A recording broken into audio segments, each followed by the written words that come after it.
The North Carolina State Board of Elections is in an absolute shambles right now, and the trash fire going on in its leadership could affect our elections here in North Carolina next year. The State Board of Elections is the final authority on elections in North Carolina before you get to the courts. Besides obviously administering elections, the State Board also tabulates results, they certify that candidates and voters are eligible, they resolve disputes, all this very important, highly sensitive, and very visible stuff. For over 120 years, governors of the state of North Carolina have appointed a majority of the members of the State Board of Elections.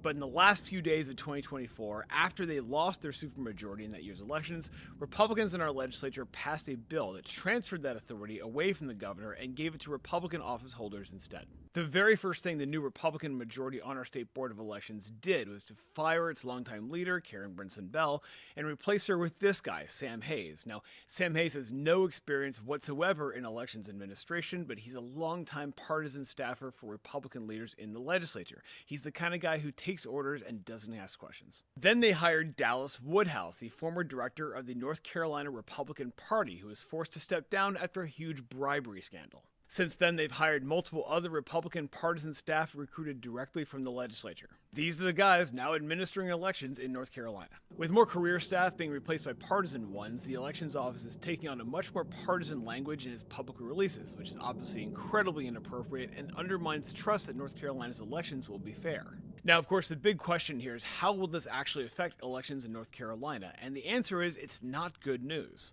Our State Board of Elections is supposed to make sure that our elections are fair. For example, take Mark Harris. Back in 2018, Mark Harris tried to steal a congressional election, and he almost got away with it.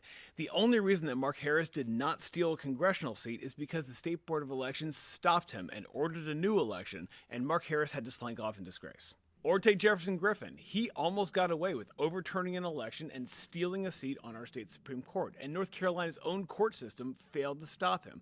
If the State Board of Elections hadn't been there to push back, he might have succeeded. The guys now running our State Board of Elections do not see these as success stories of fair and impartial elections administration. They see them as missed opportunities to boost a Republican and resist a Democrat. That's just how they see elections. The truth is that in a close election, these guys will be happy to bend the rules to elect the Republican, and the only way to overcome that kind of institutional bias is for the Democrats to win by bigger margins that can't be easily suppressed. And if you think that is unfair or overly cynical, welcome to North Carolina politics.